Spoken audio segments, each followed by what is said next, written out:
सध्या डिसेंबर महिना चालू आहे आणि डिसेंबरची आज आहे 21 तारीख.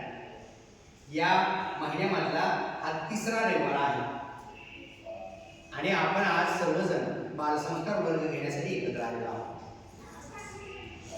आपण या दत्तपीठामध्ये आल्यानंतर सुरुवातीला औदुंबराचा प्रदक्षिणा घातली. घालत असताना दिगंबरा दिगंबरा श्रीपाद वल्लभ दिगंबरा असं मंत्र जप केला. त्यानंतर दरबारात येऊन महाराजांच्या चरणी आपण त्रिवार काय केलं, मुजरा केला, वंदन केलं.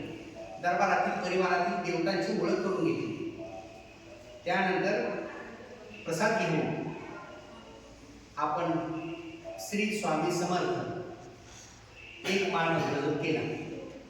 त्यानंतर योगासनाचे धडे गिरवले आणि आज 21 डिसेंबर असल्यामुळं नॅशनल मेडिटेशन डे, ध्यान धारणेचं महत्त्व, योगासनाचं महत्त्व, मन एकाग्र होण्यासाठी, मन शांत होण्यासाठी किती गरजेचं आहे याची माहिती आपण घेतली.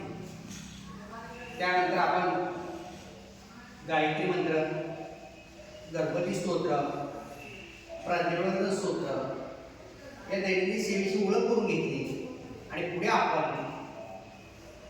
जो काही पर्यावरणाचा उपक्रम आहे, ती धान्याची साठवणूक असेल किंवा असेल दृष्टी तर दिसेल सृष्टी या माध्यमातून डोळ्याची काळजी कशी घ्यायची याविषयी माहिती घेतली.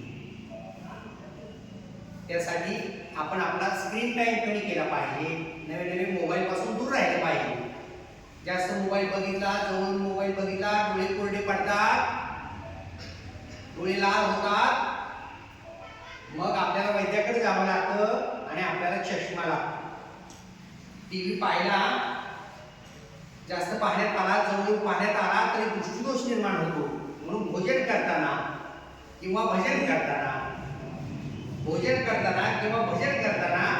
या इलेक्ट्रॉनिक्स मीडियापासून आपण दूर राहिलं पाहिजे.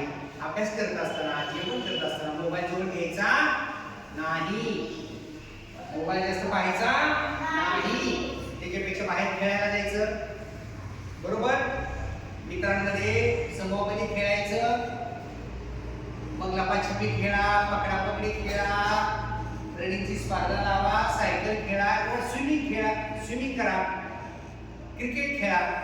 खेळल्यामुळे काय होतं, मन, मेंदू, मस्तिष्क ताजतवानं होतं, ऊर्जा मिळते, बरोबर, शारीरिक आरोग्य चांगलं राहतं, मानसिक आरोग्य चांगलं राहतं, अध्ययनामध्ये प्रगती होते, एकाग्रता वाढते. म्हणून असं म्हटलं जातं की अशी दृष्टी तर दिसेल सृष्टी.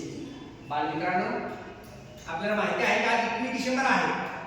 21 डिसेंबर हा सगळ्यात लहान दिवस म्हणून ओळखला जातो, बरोबर. या आठवड्यामध्ये 25 डिसेंबरला ख्रिसमस हा मोठा सण येतो आहे.